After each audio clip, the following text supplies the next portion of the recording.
de abroma yi we ni afoforo ka ho ene yaboa no de ba besom se na wotwini nyina kase ase ene no ye woni heba ene ye woni white ne nso enti ana wahye no nso na onua wapebi ba bi eto ade bia ebi wo ho 21st clinic yes yatika expert o da chena de na ase koma awurade na emum firi juada to man konkosi memene da no krabata aburudu no mo man mu ba bia ye adwuma te se mfana mapepepe enti fa ya de ekọ ne yema waduro Haxa capsules na mixture eye wo satamfo ampa eyam kuraduro no na kuro bi e woni paduanum so eyi firi ho eno achi no Electroland Ghana Limited womo en electronics ahodo nyina womo tonton ena Ghana ha wato ho apeten ba bia kwa kopi motachima nyina backside nchen ho na Kojo Jesi Company Limited adanse ho ne mapapa ekoba Jesi sempremo wonne de aba ne nchen na ato a utimi wie na fie no nso odi utitum bie anwumrei womo ne ka ye ho a ye twa ye ho te se chinhia mframa ye nam Sompa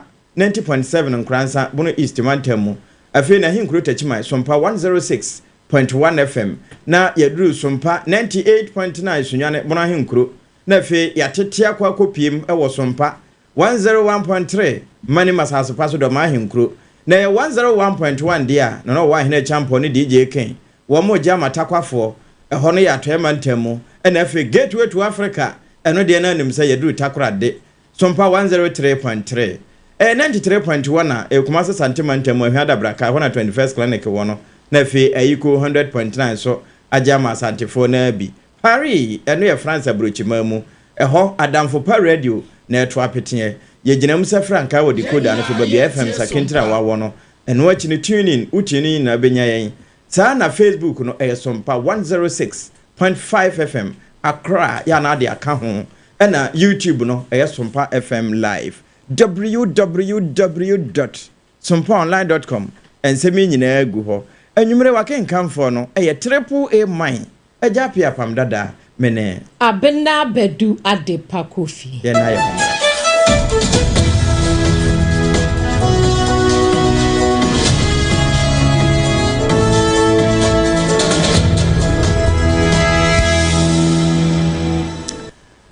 afe yanyebre na ensem no yemiebie na niwa nyina emfa mawo na wonhunu de ekọ ewo kasebo mu na no na wosono kokuruku amanyoku no wono matena ekese ma won kran asalam down wo mo bo dwa kese ema enintini ne akukudam nyina ya nsantwerofo ka ho won bebo de mu na emunu no wo mo de tu dwa se ene se Ghana yeto aba ne wie ya ma meje mensa wankenkan kura mo bo anwia da agi Mahmud bebo baomia wobe gina ye ka se ba bia de ne kɔ no wo ho se wo sonawe na so sonawe de ye ye na adie enti ewura mahama won sha se na won toto ne nema fa na so afo mra na fe won nya adwuma wo ka sa asemi enam so ma so no ma ne bi wo mo bufu papa na nso wono no wan hwe na chi ene wo ka de wo ka ye ekwa wie no wo mo se ene se wo mo awi nyina achi no wo mbeba Ghana fo na so esan se wo mo to kakra ma wonom na waba abeda wo mo ase na eno nso no na ekura hodo a wo mo etwitwa amanfo mo epiepie nyina no wo mahase ekunkum nkakrakra na enum na Alhaji Mahmud Baomia washa thank you to na sei wakopie mu atoye mantamu a woguso nante no wo chese sebi enya de ode so bo bekwa akobo bia za na Ghana fo na anto aba ma yen Ghana fo de na wo mo asiadua setekuko se wo mbeto aba ne de amoso no nanso eduru baabi no na tumidie mu kokoti na aye wo mo tintintinti wo ma yese twade aye chimde egu enwaso wo ye ne hwenye yie ana afi wo mo si wo maso so se mampam na wo se we nyina no ekuo mma no mpo na ekuo no mo mpanimfo bi no wo mo kasae kire sese wo mpese nkunimdie mra wo mo grants wo mo hu ne ekọ wo se ne ma bi sesa betting tax no wo mo nyimfiri ho ene 11 nom na nso ni nyina no wo mo de wo maso ye wo mo men eno ne kan ho bi e ma ntwodue no e baaye. All the studies are so far. The big issues are one, cost of living. Niema bo ekosoro ahochiri ebai. The kanu eye adia yefreno arrogance of power. Expresse yasu na eyeti. Yasu edi ye tie asem party for country say yenye reshuffle. 8 years yanti party for country say yempe 11 no ebe hagi the tosomiansa party for country say haircuts no debt restructuring no DDEP somewhat in answer say sad debt restructuring no hard because most of them are pensioners and Omapeni announced said there will be no haircut. Some okay. Ghana for you in ING, but a buyer no haircut. We so share a buy yentua napco biom, na yentua afforestation for biom, hatred so yentua. And also share regions bebree your votes no do on the war. And no, ya juma bebree wo. So many places ya kwine a problem. Market set into Adaji Mahmood Baumiano no Dr. Bebo na ate se wakasa ya wochere die ntia wosono edi enkugu teta pa ewo my Ghana enim no na ewie ye no amananso ho no woche se de nam so ma chiniye edi nkunim no nyesa na chiniye ho eden esene wosono na mom wo mo gina baabi a eye wo mo mmerɛyo no so titru ewo kasafidi ahodo so pa ene dinya wo mo a edi nkunim ema chiniye ye kotu abano na nkabom no na eni ho papa na ye kasa against each other na NDC ebo ewo radio ewo TV towards the 2-3 weeks to the election. So na omuni campaign but playing our own language back to us. Entina ehia say ye campaign ye say ye internal contest. Don't break down your opponent.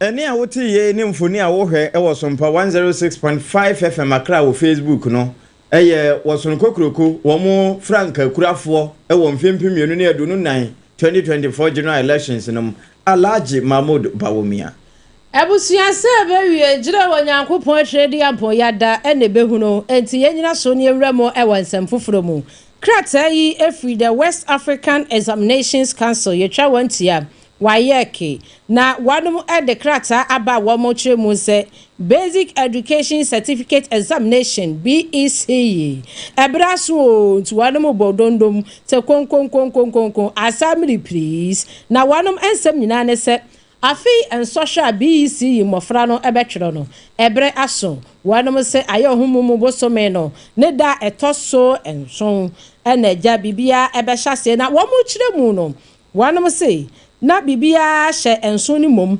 nanso wohwemu ase yanua no moziramifo edi idil adai na ewose wanom enya enabe senanu na wanom ehye fa ekunantwie yi a wanom so etimi awibie age wo mahome na wo magusu se iye no enam yenu ana ebeye holidays ye no eye 10th June ana afei 9th June enti 9th and 10th June no eye holiday na nyankopon ya adom na idi fetil no yedi wie pe ukuada na ABC no wanom ahyase na de ebekonu nie wanom se nyankopon ya adom a eda ukuada no ye 11th June 2025 no emofra no bechiro social studies na afi computing na ina ye wada one bechiro English language na wanom wie English language na wanom besan so atro career technology wanom twaniti ase CT no ne fiada so science and afi Ghanaian language chi ayanom kasa nya de nso chi ya de pa o nya sam katoa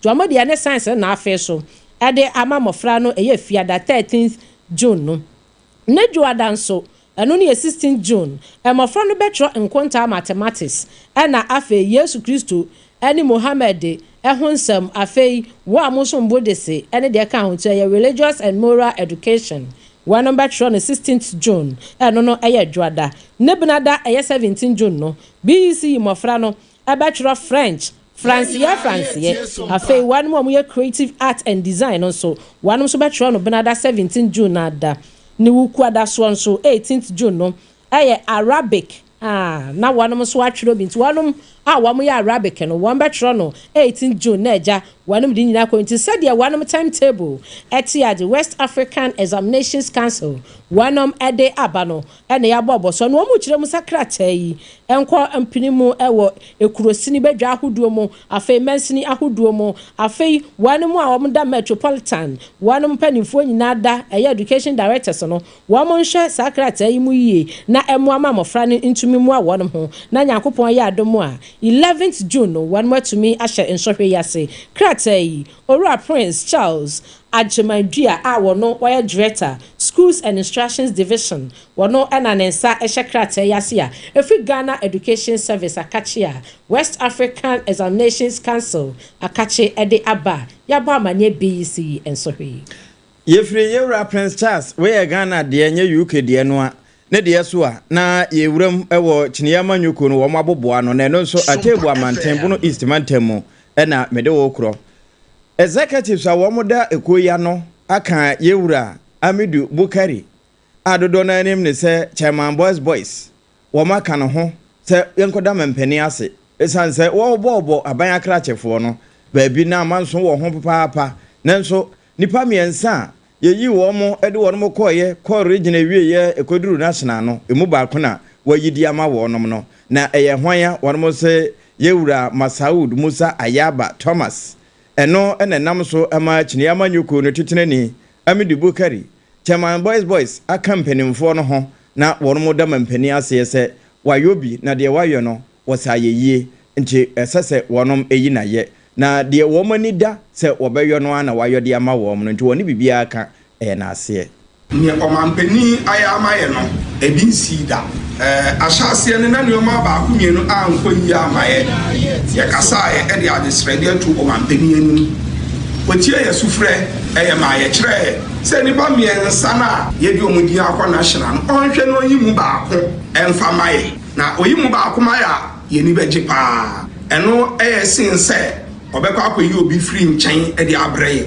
e ba ne sa ye rebe ho omampani nsuhwe se obeya ade ma ye ra ahode obeya ade ama ye ni age otie eye ne epemaye eyi ni ba ako efri miensa no e de maye na chese omampani esese ye bona baso waya de nye pani bia ene tie no nkwala asem sebi awe pani bia ko beka so na yi ne mepe mimfi omde ade no meye na so anya ne sa ohun ye mobo etie yesu frɛ eyi ba ko emaye ne sentie ne hwi a ye beka kire no je enase ye da na ase bebre yakopɔ enhyira no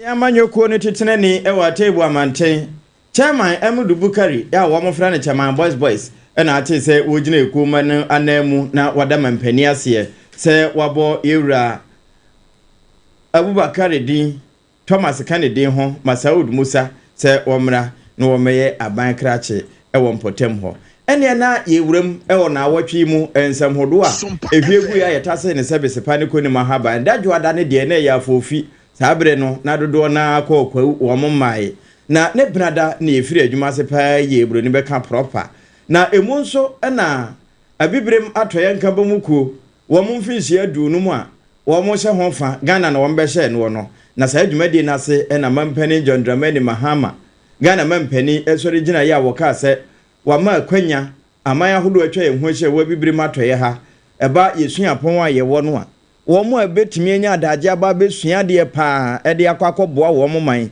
se de be ne ye ne wo mo nkuta hodie betimi agina ye no wama wa mo free ko school ene e friend scholarship no na mampani editor dwase ana yensa ntwerofo wo ho. To mark this moment and strengthen regional bonds, Ghana is offering 1,000 scholarships to tertiary students from across the ECOWAS sub-region to study in our universities. This is not just a gesture, it is an act of solidarity. It is a bridge to a future where our young people will grow up seeing each other not as foreigners, but as partners. Excellencies, as we look to the next 50 years, let unity and solidarity lead us. Let that be our guide on how we respond to insecurity, how we manage our diversity, and how we build our prosperity together.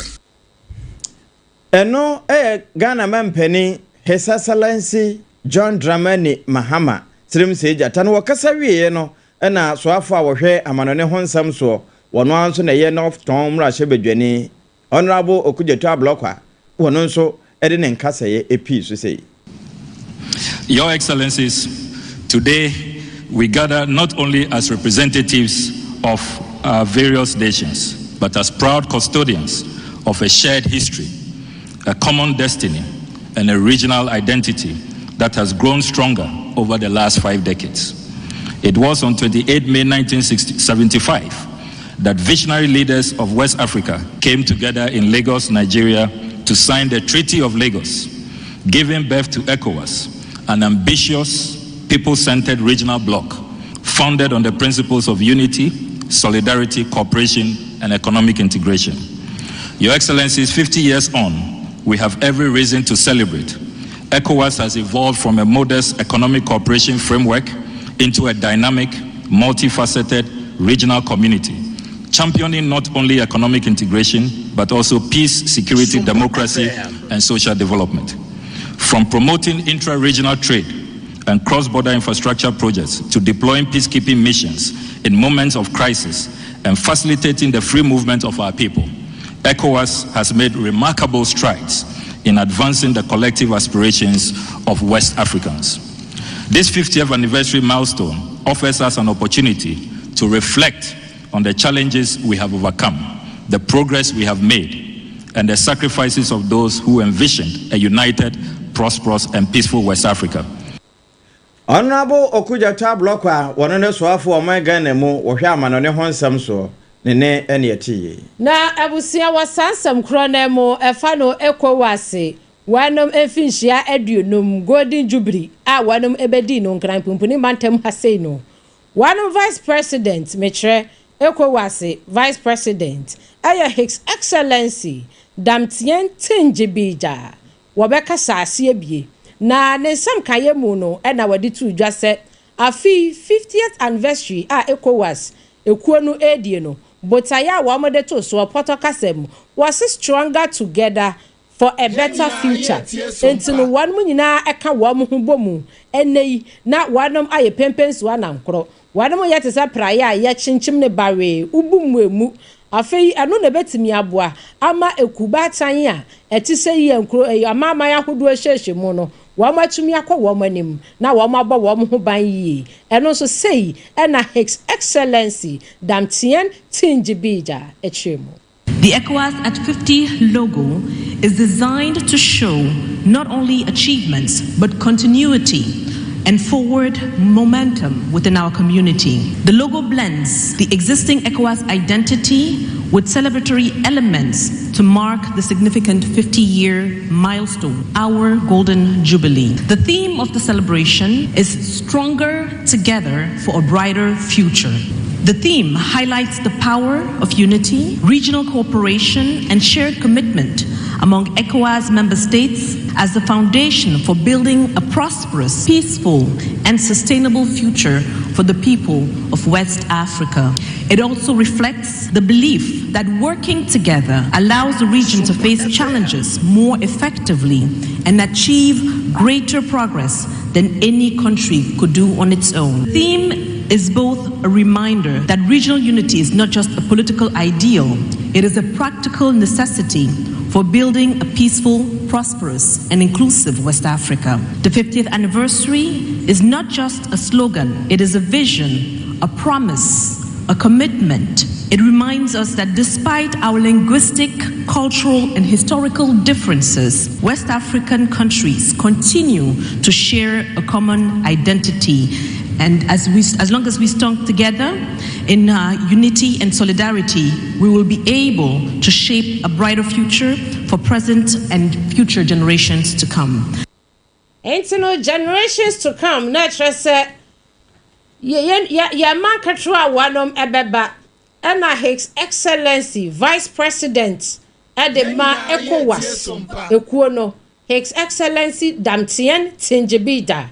Wanun pempre ya no yase Abuja Nigeria memu ene wo wonti ho ene wo free by 50th anniversary yibia wo beka sa na no ne brofo de generation no sade obo no e da nya asem keto anti wase kuo no sade wo mudi o anniversary no ene team a wo mode to so no e ya biakoye eno na ebeboa ama ECOWAS kuo no etumi agina yi yeda so agina bena danom na emom enya bena ne yebo na emu na Asen South Mra Sebedweni was higher software ɛno na obi kɔfrɛ no sɔfomaku ebi si sɔfo abrɔbɛ reverend Tim Fodwo ɛne mmarahyɛ badwani no na wɔkasa de fa mampani ɛnafua wɔ ha ya wodi wɔ akonnwa so sɛ de osika sɛ wɔne ɔman no bɛkɔ social contract na ɛno akyi no deɛ wakyerɛ sɛ wɔbɛyɔ no wayɔ no saa ekuoma no bi bɔ naba so nanso reverend Tim Fodwo se wɔn deɛ wɔnka sɛ 120 days o ɛno nnafua wɔ ha no wakan na wɔnhunu bibia sɛ nimguaseɛ ɛna mampani ɛde abrɛ ɔman na deɛ ntia no wɔ kansa no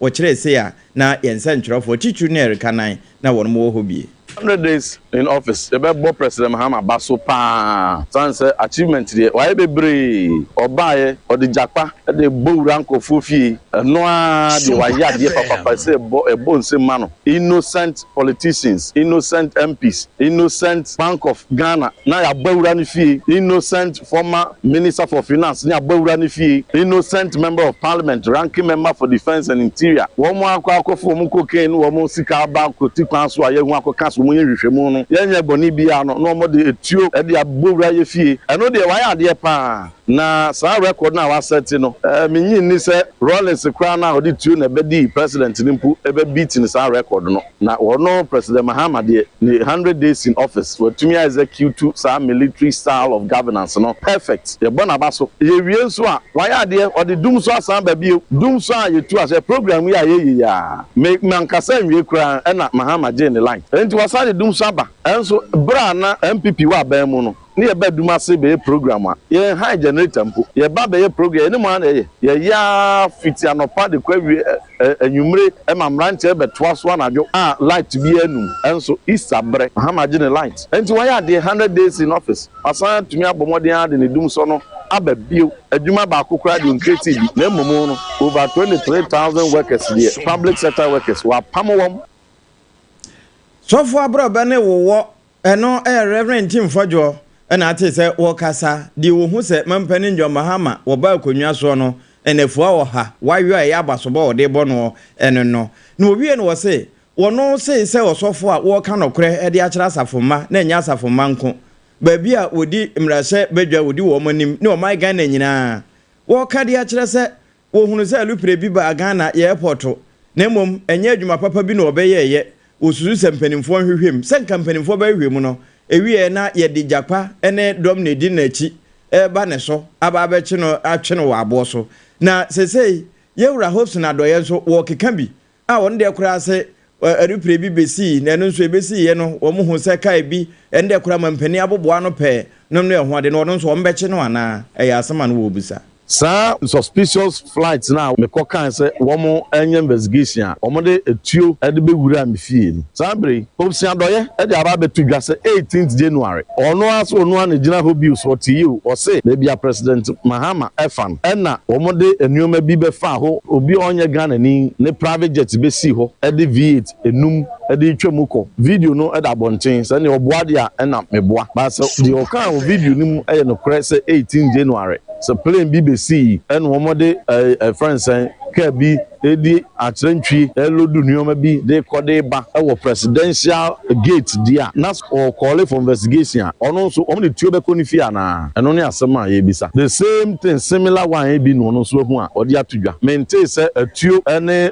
tax akwakubo wura ne fie eno nti yesre mampanin ya dos nti no monte so say wo hwe opios say the tramadol say the trafadol say the red say mabuni efo wo mu no mu a na say wo ye bad time na wo ye mu hye na ye mantie no emo aben ne de aboa wo say no bone ne nso o man bia ni ho a enya so mfaso ebu man ne daache bu bone yesre Ghana dim pa na nanom de wo nkwa to ho ma babidu me no ye mpenso no ye nye de betumi na ye me nubone dwadie no ye ntu ase na enkoye a thing of the day asensa atomra shebedwani Reverend Tim Fodwo na ate se wo kasai na erika nan ene toma ne yen Ebusia Facebook no so yadamu live video no eni efe enyasem ketwa eya Sompa 106.5FM share ho sesei entempatuously never like page no ema yen yesraw aya share wate don't be pesemenkuminya na obi nso enya ensem dede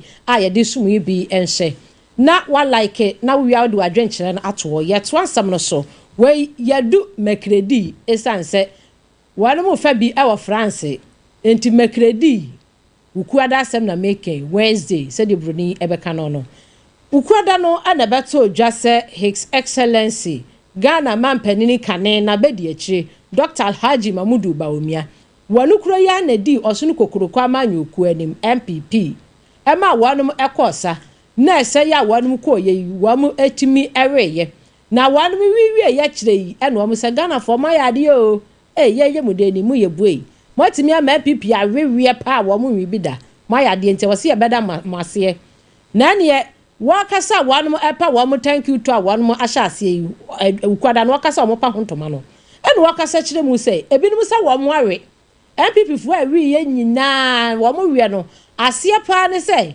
wano Dr. Alhaji Mamudu Bawumia no emozrami ntia wa emozrami nti a wodi wo manim course 2024 nti ena se mpreduasa Ghana de hye anya wo mo akono ena wo mo kwato abati a wo no no mo we no say why na ekase and where from that ena free ba wasa anya anu ntia wasa hye wo hwemu anipa makomaku du ena wo mo kwapre eya akonya kase ye isa flag bearer ewa MPP amanyoku anim wano ana ne ho ya akono ema MPP delegate kwato de ma no enti no enye se wo ye mozrami ntia ebio so upiemu awa 2024 abaya ye kwato ye ya empesua bi so wano ye mozrami ni susu yampa enso wotimi action wamu ya Christopher a sampesua no wamu gina so kwa premra hye bedwadwa no watwe wamu mu bebre enti obi obeka so ye mozrami ni bi enti ene obma MPP ewewie as say wamu hu de omo fanhye ya nipa krobwa. When we finished the election, there were so many people who were giving different reasons for why we lost. So many different reasons. But people were speaking without data. And you can only speak forcefully with data. When you look at the reasons people were offering, one of the reasons people offered was that they said that they didn't vote for us because our presidential candidate was Muslim. Have you not heard that? Didn't you hear that? When I heard that, I said, this doesn't make sense. This is not the Ghana that I know. Because if you look at it, we went for primaries. We had 10 contestants. I was 1 Muslim, 9 Christians. But the MPP voted for the Muslim presidential candidate. So that could not be the case.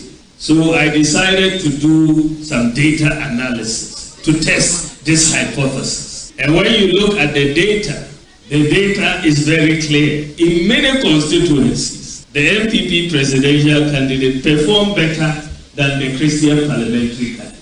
In many constituencies across. So it couldn't be if they were voting because of religion, I shouldn't be performing better than the Christian parliamentary candidate. And what you know, and was some people amanyoku adishare best 2.1 million and 1 PM metwaba and nti and wamu wiye yo semuni mu a.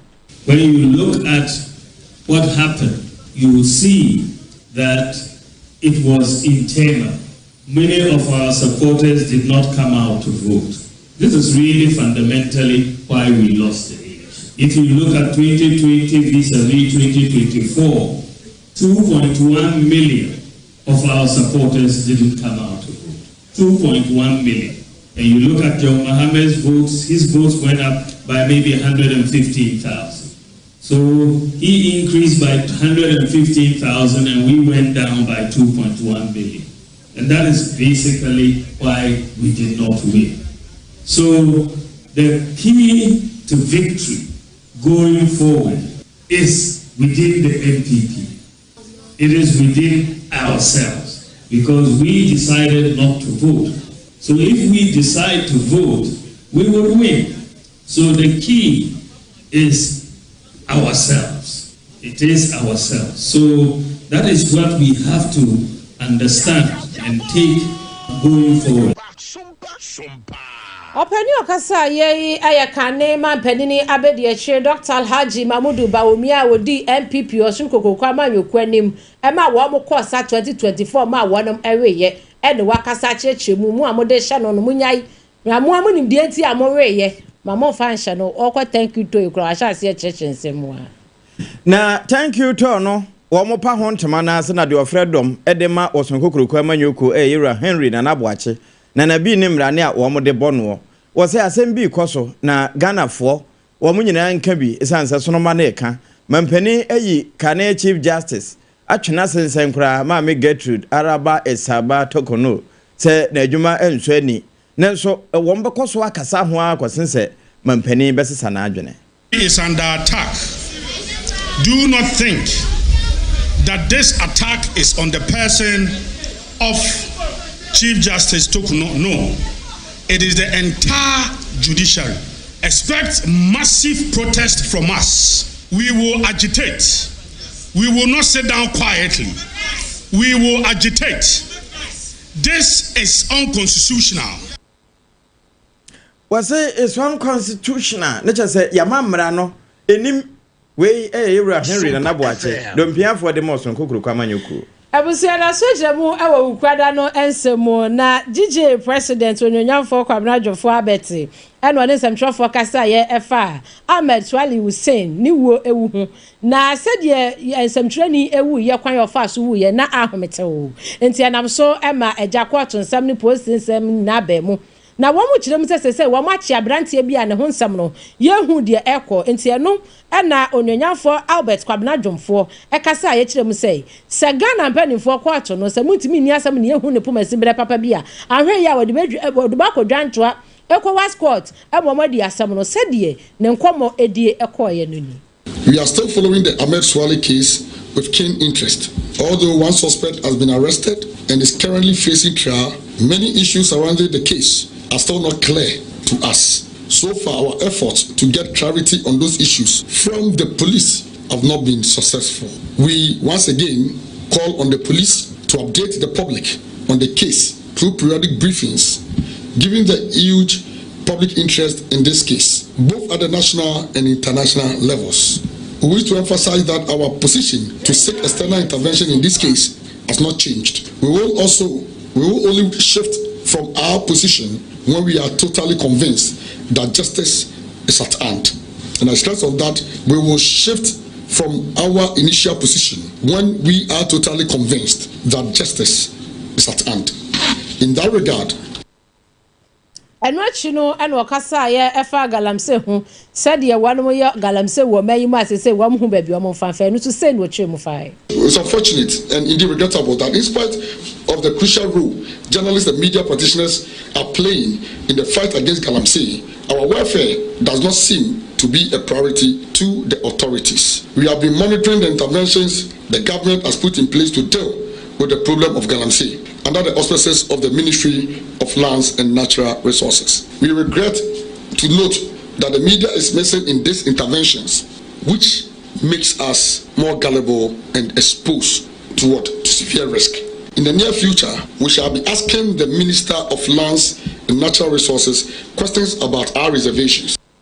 Ghana Journalists Association GJ one president Ora Albert Kwabena Dwomfo ena no kwada woni semtrofo ekasa afa ameswale ni wo ho ese wo mu ni ntem afa galamse hu nsam no so wode na no disem atumu na KJC Company Limited ekoba sempremo no na dasie ne ma papa efie ne ho open ado cement ayo ros me pacho mantam dunsie ni nyina da ye wo baby akohwai na ekwaji adansie ne ma papa 21st clinic is the sciatica expert, the sciatica paysetter, the sciatica originator, the sciatica commandant, and Tinina San to us, Yanabusia, de Bia, Aya na waba near Chuasia at the amount. Sasia Fisher, who says, in Tinina Corano, a ya, HSA, Brofon says, sciatica, Wahoo, a dinner de pa, and Tibetuasia, Mantam, a baby, I Kumasen Kanai, a first Sunyane Tachiman Kranza, or baby, a fraying 0540 311. 311 na yentu sciatica no na fe yade bia agyewa boso no na yenyi mfiri mu Haksa Mr. ene capsules yo satamfo obu ano aya hyehye wudidi amane ekwam de wa amane fon wa na ofon fia na wo fie doctor say eye osa kone kope Haksa Mr. ene capsules ne bi na nso ebobo ba bia yeton waduro bia ubenya bi 0240 238 310 na pedinfo ajo so na ebusue said ye nyina ye nim say Electroland Ghana Wamo ene kofa by home appliances and papa TV, refrigerators, washing machine, rice cooker, dishwasher, and you may be a useful in Amahodin Electroland Ghana Limited. Mantam baby, I will hokumase tamale takrade, ugudru, bepo, yawa bebia. Na sunyane fo me pacho ubehu yen ewo afetechi my phone so mubehu yen ye ne backsword and as a Roman asori na no ewa tachima no ene din hwe ni mo na waba ho abagibi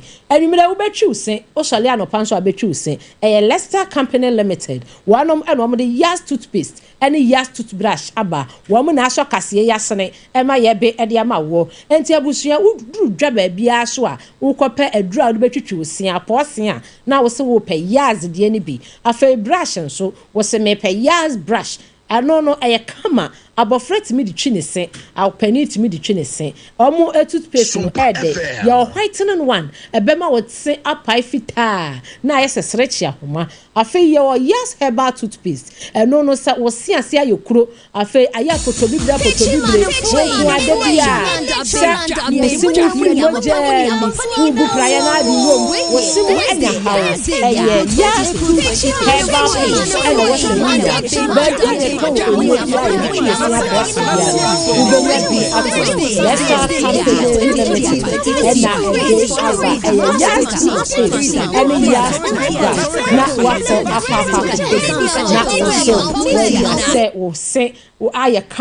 na wetu mi asere afei wo siri ni nyina nso na oboya azabaso esanse wonom na womo ede ba ye Yas toothpaste no ede Yas toothbrush e ba ya wo so wo se ayefe na wanumu ayesham ye twa ye ho aba na ya pensio bi agwem na ase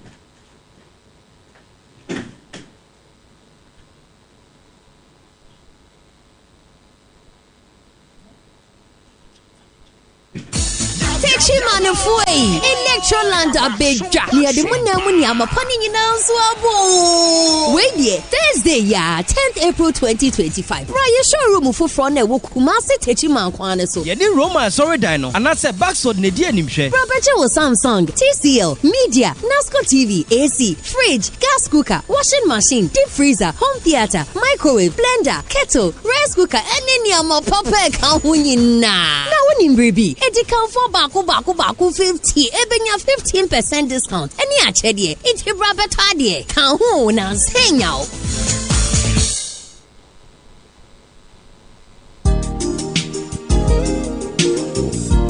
na ede na aya obayi a oda forma so ne yafunu mu emunumuni. Oh Mr. Entry also yare ya titi bi ben fie pi nanso ne yemu nyono da se me chew no ahodo amato a me hunu hwe a ebe ya nwanwa Minyi ni se wato ulcer tamfo Haxa capsules any Haxa mixture yanum bom kotia ulcer no bia ma no anom anka ne ho ato no dadaada ulcer dro de eno ani Haxa capsules any Haxa mixture ankom ni nkyeremu ulcer yekura eto yefunu ene ensunu mu etumi a wo yefunu ekeka wa wogire wo ho a enye ulcer etumi ema wo ye cheko ebra wadidi awie so how eye ulcer de a kope Haxa capsules any Haxa mixture nanum bom na ho abeto kadudu atu a ko okanshi drug lane Kumasi Dani Herbal Takrade AA Mensa Anafre 02038228855 Apinfo abatan ya woma won mofra no fo ene mofra woni mfie dumienu enka ho Haxa capsules ene ne mixture ulcer tamfo edie age adwadie nkratuo yi atom 21st clinic aye sciatica expert sciatica no o nerves na wo to ase na fa wo siremu na fa wo nansia besi ase ho no se ho techema eno ene ye fa ne sciatica na etimi bubu o to ase ka wo se dwe wo siremu woje ho ba bia enye na no na 21st clinic ba ye adwuma pa wo mu ye ntia baso bo magine wo Ghana ha ene amono ne enya asem ketewa wo mu ji international awards ahodo wo mu ji local awards ahodo na anu nso na wo mu bie the only sciatica research and treatment center in Africa bibrim ha no ebi ni ba bia ji 21st clinic nkwa wo mo de bibiduro ene besa o yare no masa de machine aka ho yare sabia yare bia wutimi de ko ne mama ade pa ko a wo magidi wo mu pa no sciatica ena stroke nso de kwa diabetes ne hypertension ne ade Ghana ha ba bia wo mo ho enkran ha se ye wo Tantra Hill runabout se wo free enkran nyina ye tie sompa from asaman so na eba nso a won sabonkum so ho na wo behu ye 0540-311-311 0540-311-311 na 21st clinic still wo mo ye sciatica expert. Hey medo edra no pa wutimi to wo boase etwitwi wusi o ado na so nim se me de yas toothpaste and the brush and the twitwi mesima minya homka senti na ye bokoi na me die me all time favorite Yas herbal toothpaste and the brush aboa me amasesei menum nso a enwunu anasa de ehia me semfimfem me biem na wo hwese mesi ayefita sesrecha homa na et brightens Yas whitening toothpaste and the brush and me di hwimese enti na wo se efei na Yas total care gel toothpaste and the brush ne die ebo wo se ho ban demu ne nyina ema wonum ye sham. Oh yes, and Crotrodo, Yas Herbal, Yas Whitening, and the Yas Total Care Gel Toothpaste, and the brush, Abuzian Chamfa. So what peduo 2 e won cry ha. From Leicester Ghana Limited, and was 050-161-9588. Leicester Ghana Limited, and the Yas Toothpaste mo ahodo, and the brush abejaso, abeboye.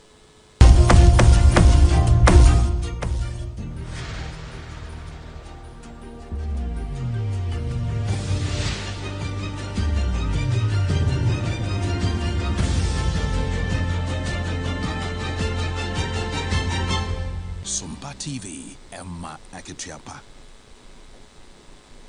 Yamo akwaba yede wase se watwen yen na wotwe mu nsem ene yede brewu ne mo nhyɛ ne nso se sie baabi ayaduru eye eda ya wada de bruni frɛ Thursday eno ena France ni ebeka jeudi na mamento aso emu no ena mpanimfo edi ahia enwoma sua aboboa no wo mo de to so eche se wono ma asi onyinta so ewo Ghana adesuamu titru wonma wo basic no ene wonma wo senior high nyina se be na emma no betimi asua de no woni mema no timi apema batire na enkoba se bosome so oduru won sabu so a ebinim betete aka fie nti ena free sanitary pad aba na emu no ena yewura haru na edu so na hwe enwoma sua so wo pass ansem nyina ho ntema de mampani de suma no wokokan na wo wie no wode ma directors no mechira kwankyerefo a wo mu da nwoma sua no se wo mo no momwa se de beye na neche ene eho dwumadie no ebekọ wano na nkwankoye se nipa edu kwa akọcha de edu ba ko anya bie eba ne se ye ni ntiabuo ene abufuo. I have the permission of Mr. President as his address, and a number of you here are teachers. One of your major concerns the President just referred to me is that in his campaign rounds, many of you who are Deputy Director Generals of Education suffer to hold the ladder above you to become directors because of the unavailability of office space. President John Dramani Mahama has directed the GES and the Ministry of Education that henceforth all those deputy directors be given their legitimate promotion, but accept that even without offices, they will still serve the GES in the capacity of directors.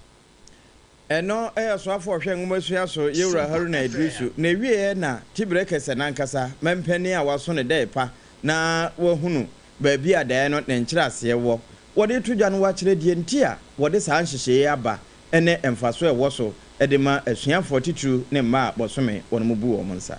Ladies and gentlemen, today we take a bold step forward, not just in education policy or healthcare, but in hope for the girl child. Today is a message to every girl in Ghana that you matter, that your dreams matter, and your future is worth every investment that we can make in it. I stand before you to officially launch the National Sanitary Pad Distribution Program, a promise we made and are proud to have fulfilled. This initiative is more than just the distribution of sanitary pads. It is a clear declaration that no girl in Ghana should miss school because of her menstrual period. Far too many of our daughters, our nieces and sisters have missed out on education. His Excellency John Dramani Mahama Agya Yohane ɛna ate sɛ wɔkyerɛ botae ntia saa free sanitary pad ne ba ya sɛ oba ɛwɔ mu a ɛwɔ sɛ ɔma ne mu bie ɛnni kwan sɛ ɔbɛhunahuna no ɛbɛkyɛ sɛ na manyi bi ne ɛho ade ɛno nkyerɛ mu ne ɛkɔfa yi sɛdeɛ menua ne de afutuo ne ma no mmɔfra na yɛde pad ne ma moɔ no na moaka mo anim asika bisii no mommɔ pad no na moa mo paa afe bia no yɛbɛkyɛkyɛ mu bisaa nti yɛda so agyina mu ɛwɔ nwomasua mu nsensɛm mu onanyafo ha na drusu wɔno ne nwomasua so ani na wakasa wei no wɔka kyerɛ National Teaching Council NTC empanimfo sɛ wɔn mo hwɛ kwan a wɔn bɛfa so na teacher lancashire exams no wɔn ma yɛ firi hɔ san sɛ 2024 no na ɛwɔ wɔn manifesto mu so wɔn ba wɔn betwam yɛno ane sɛ na amene kyerɛkyerɛ ni wɔbɛkɔ akɔgye nteteyɛ sɛ wɔba bɛkyerɛkyerɛ ni afei wɔbɛtwerɛ nsɔhwɛ yɛbɛpaase ne fine yɛsɛ gyina wasan so kɔtwerɛ nsɔhwɛ bio ansa ne yamana bodin krataa wɔsɛ ha adwene nti wɔn mo hwɛ na wɔn pɛ baabi foforɔ a wɔn bɛfa na wɔn mo ayɛ ama aboa. And for those of you in education, even more importantly is your role at the foundational level and at all levels of the upbringing of learners. Yes, it's true, the NDC campaign on the manifesto promise will end licensure exams. We did, and we'll keep faith with the electorate. But I need professional advice on this matter. That is why I'm putting this committee together to advise most appropriately how to walk through the transition. The transition from a licensure exam regime to a no licensure exams. What would be Onanyafo ha na drusu wɔno ne so ani ɔhwɛ yɛn mesua ho nsɛm so ɛwɔ Microphone Ghana mu ɛna wakasa yi Sompa 106.5 FM abusua yɛda so a ɛda one ɛgya wɔhyia yɛ hɔ nom na wo so wa like page no wo wi ahyɛ ma afoforo so nya bi nhwɛ wei ɛyɛ fiada ne deɛ ɛna esi yɛ nti Friday edition deɛ mu ha ɛna yɛde mu nsɛm so yɛ wie nso ɛgya ne yɛde video of the week no ɛde ato Facebook no so no ɛhyɛ hɔ na wahwɛ bi na de release with stress na nipa nso yɔmmɛ somoy ɛne Friday ɛno yɛ fiada ɛno na France ne titiro ɔno ma wadamfo pa radio Paris deɛ ɛbɛka mo ɔmate no ɛne vendredi na ɛno mo ɛna amanyɔku ahodo ɛwɔ man Ghana mu wɔn mo nso ɛka wɔn ho abom uyi kyine yɛ firi mu a wɔn mo aka no wɔn mo de atodwo ɛkyerɛ sɛ saa Chief Justice a wɔn mo yi no no wɔn mo te wɔn ho ase nyiye ɛyɛ saa na sɛ amanyɔsɛm bi no mabɛm ɛne nti wɔn bɛyɛ ɔyɛ kyerɛ sɛ deɛ mpanimfoɔ kan nyina mampani ɛntia saa ɔyɛ kyerɛ no yɛnya wura kotonum abɔfo no mu a ne dɛ ɛtɔ so enum saa da ne yɛ dwoada ɛna wɔn bɛkorɔ na wɔn bɔ amanyɔku no ɔsono kokoroko amanyɔku ka ho saa na Liberal Party of Ghana LPG ɛnyɛ gas no yɛwura Kofi Apalu ne party no sɔmha na sɔmha yɛnkonko a emu ɛna ɛwɔ yɛ pakɛse ya so wɔne yɛn nsɛntwerɛfoɔ di nkɔmɔ ɛwɔ kaseɛ so a yɛbusa ne sɛ wɔka ho na deɛ ntina wɔn kɔ saa wɔyɛ kyerɛ no ɛna ɛneɛ wɔnya adagye ɛsane mu sɛ egu hɔ yo de tiene se ya hwe ha se aban ye to ba wie ha ye de aban be si so no na ye nyina ye bompa isa aban obeye niema be boa esan se o ma ba aban mu pɛ titu ne panimu a wodi o man n'anim no so aban mu pɛ ti wo sua na ma bebrebe a obehu se sabre we de ese nyina ye hu bo aso man na yetimi de o man ne kɔ n'anim ba ye hu se de o si ye no obeso gye ye mu obeso gye o man nim ema o ma o tan e ba o man nim ai ahwe ni ensia no a de be kɔ o say eti no anuti eni etu sana mo we zanze ne ni ye bia omo ye no ma we mu ni na enema eteki pantem e de tan e be tu pantem ene o be ti na nkofo bi awura aban nkofo awura obi fie adaya omo so pode se eno LPG amanyoku kofa bai yewura Kofi Apalu someha ena someha na ate se na wo kasa no we Friday's edition ye this year no yeah, video of the week. Then your video of the week, you know, Facebook and this one, Sompa 106.5 FM. And after YouTube, you know, so Sompa 106.5 FM Accra. Now they are so at the Amaya. Said your video of the week, you know, at no Sompa 106.5 FM. I was sure a minute that say now. Next, say your bojaye. A quite our fast or Juada, Quasifiada.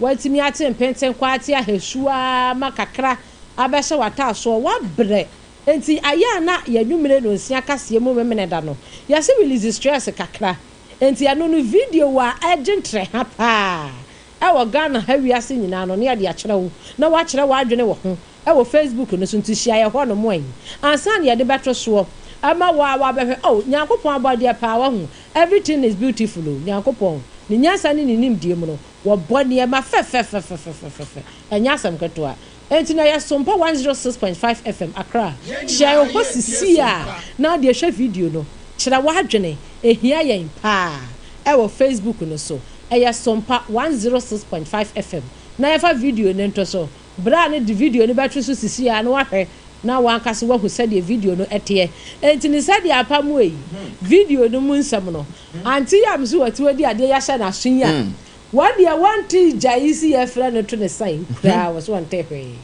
enti ni said the video no ya fra wo say ayi night cancer for ai wo mo a show wo so wo mo sisi a we dia men kwatwan night cancer debi we no sisi a na be hwe Facebook fro ne sisi a na hwe ade bi na fe wo nso wadwen pa wo no faka ho ohun se wota akọ doctor ko ye omu hwehwemu a doctor kire se abufuo hye so a e de pressure bebre wo ane enje bia na wotwe ni nyina ye de abufuo ahye wo a office de fie de wani beba ho so na BP kwosoro enti enya duru memene dese ya ye de kase na esie no na waba Facebook Sompa 106.5FM fro ne men kansa men kire wo fro ba no beka wo no me hwe no ho na de nyina ahwe mom na ye hwe nwiebo ho se de brom ni fra na stress no wa release stress enti no se de mi ala ga enu kro enti on say ni pasa wo seria mo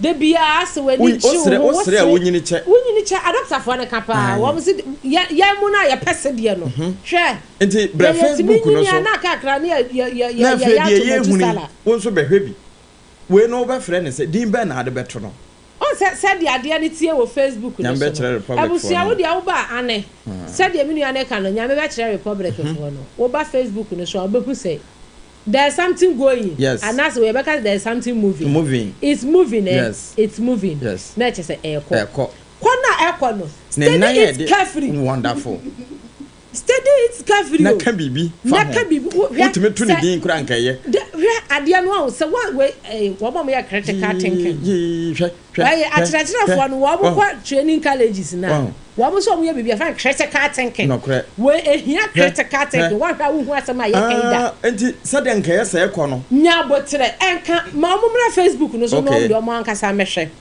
said yes we no se broni na ye ka ekwa na afiri ne kwam ne nan ntrao mi yesusa no ai apam yesusa no na ya kwala ni ya wa agro bi sabia ya we de nyasa bia ye de swiu ye de ka asem no kre ya na mo de achen ya na se aha se anantagina hoye wasi ye gina ho wasi na we wasi sa na tie wasi na se ke be wasi mebi mesi kwanten mo entu di ablaba hwa ka no se dia ka yi kwa fa se tefra ya bo na kwatu ntatiem a wo pani tire didi mu na wonya no areho broni na yesa no bo ka no anasa no broni ni bo ka we no hwa wo mo de koba foforo na ahyehya ase ena de o hye no o de benkum ni kwhye nifa ena etese mpabo a ya daada no enti amaka na ekwa baby anka yesa efa no na mu dodo mi stop mo from na na de mo mehwe me pese me ka se mi stop mi stop ma di ntro wo ba Facebook na so a ye pe wadwen kire wo said ye ade ani movie no nti ka be na ekoi ka no so di ni hia ye ka be na ekoi ka na ekọ no na wo be frɛ ne sɛn said ye ka no broni ye no we say bia eye kia ana say eye Maza ana Matis ana Honda na mo hwɛ ka no enam no de a uyi se broni wie na Ghana ka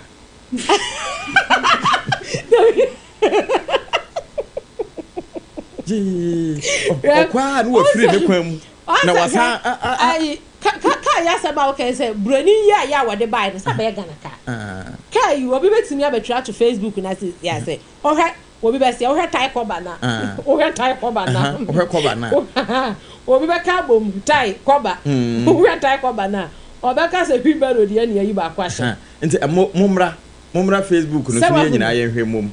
Na enye we nko foforo besa so aba na mom fo wadwenkyere ebra we so. Na aseka na ekọ no ho apamoi. Yes. On say broni beka se trafficator wo. Asa ba akukura enso. Ana ne bob na ahye. Ba akon de no asa ahye.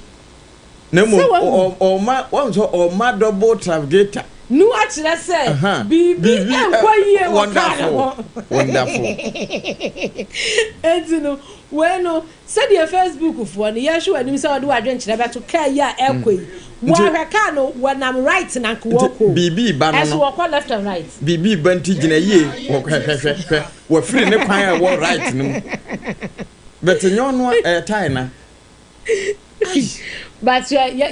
Nyambe chere Republic for.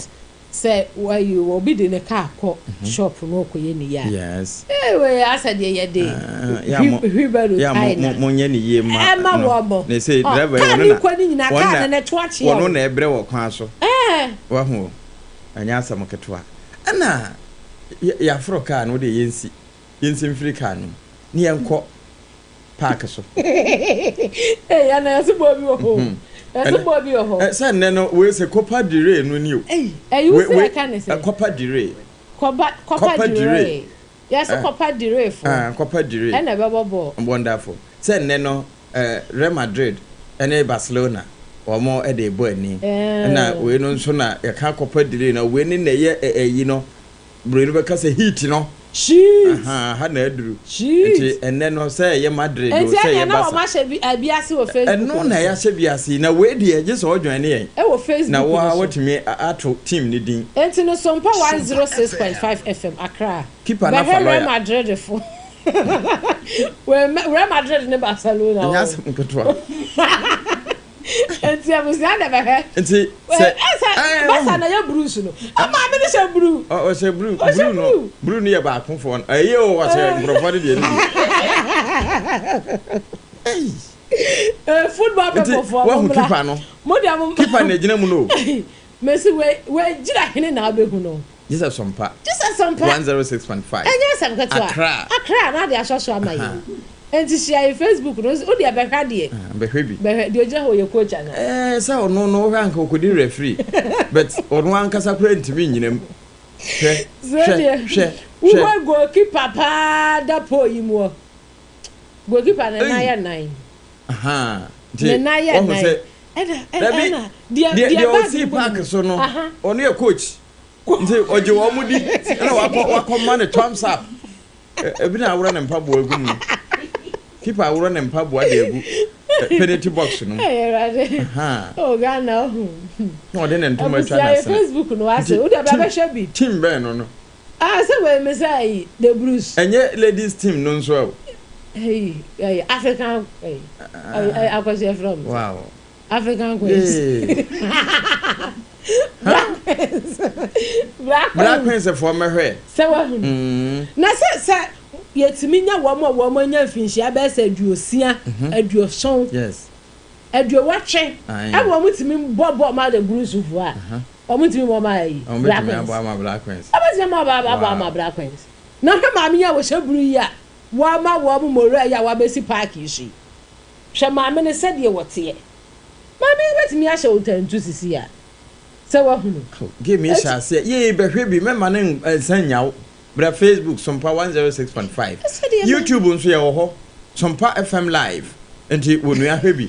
Na yemfansi. Unya fura. Woni nyina na afro. Na mo se wa amfro ansa. Na o me yesa ne si wie ne ye pon ball no na abehwa. Eno no ye tebet. Enti zana jet tebet de abesomo. What does it? Enti Sompa 106.5 FM Accra. Our Facebook no so boa na wo de wa ba behwe said ye empanimfo yi ese wo mo boa wo mo we nya mo so mo boa mo ho na se nyankopon ya aduma said ye Black Stars eni e ma koso yi nkakra yi si ye de wo mo ko ama mo ko ado enti wo mo peso wo mo kire se mo mrantie no this is our hope. Yes nka se ho mo wo say this is our own Okay. Just say ya dia. This is our home. No, and this is our hope. Was it a oh, this is our own. Yes. Brofo. Yadia. Mo, and a yen no swear. Na what we win and some yet some one. I was Sompa 106.5 FM Acrano. Yam Fowns, Nemum, Adepa, Ura, and Nemu Manaso. Na womu itimeto kai nidin na wono nso a echire tima ebono fatu dwane yen sori na ne Facebook no hye ne ngoma no mo amotimi join yen ho we papa Bulazio waso wo hye yen wo hye yen free takwa wo chia ne boss mighty shamaba ana we so wumbe Samuel o se wo hye yen efri tema mo yedase o se ka na e ka be no ka na dia wantimi anto dini na mo so mo anya de o tim no so wantimi anchire tim kro wantimi afa ka yi dini ama ya ha ye hu ka ne dini se wo hu ye hu ka ne dini we se ye kiao se ye reno se ye mazao se ye tiko we hu ne dini ka na be wodini broni no ye no didi mai Nana Akua Boating, one also Ashayen, was a fantastic news, was a loud and clear inside dance so man. Fanta about that home. Anne. Okay. And only dear him. Fantastic. Where's the set and Tubam, and so said, or madam. Now was it watch ya was it Ghana is for NDC and Mahama for yes more yo yada say motimi atoka ne dini amayen age wudi na Kwofi dwomo enso eba so ebi ebechia yen na afe baba Mahama bo asenso ba so ebechia yen edini we eye piaga yi ne dini ya kire yase yo wono so baby Mika darling enso baby Mickey what Mika na wa ho Mickey darling Mickey sanka be why we ke okay ke yeka anambwa okay enyeka ayo ke ye dey ke ka mebwa kan wom na ka wom ade wa twa Mika no na Mika ngoma ana wa hey no so e be chia ye mo ye da se papa ana we so Dixon or say Chinedu inwe nokre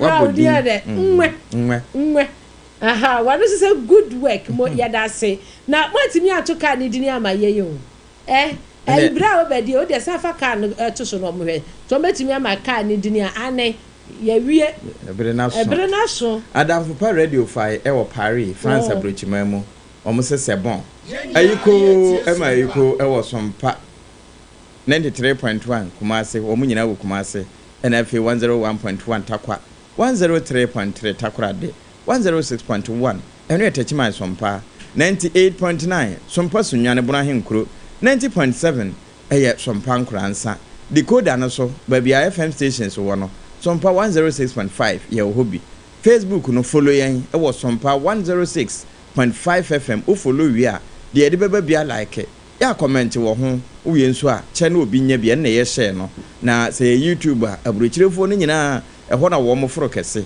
eno ye Sompa FM live www.sompaonline.com ensemi nyina gu ho na edura nwumere si a ya toothpaste no nsia bremu kase yebo na ya de somo wo na no na 21st clinic e ka ho ta na Haxa capsules na mixture eno achi Electroland Ghana Limited wo mo de electronics apapa abadwa so ane boefo na afi na Judicial Company Limited wo mo ene so ye mu a anwumre yewra Prince Atabo aten wo sa ansem no mu a enuane mienu wetena ase egu ho asew triple A man Agya Appiah Apam Dadaa anwumre mene Abena Badu Adepa Kwofi yenda ejewa kwade so chinchin fidie ne from mama yen ema obeden so edi ekọ Facebook ni YouTube ne so ema wunya bi hwe ye ka ya manfa ne dia media ha mi yo nti ewia de ntia France for ne ewie kro munyi mfirim ne mu ne obemu omo hu se ya wie ne ye se au revoir c'est bon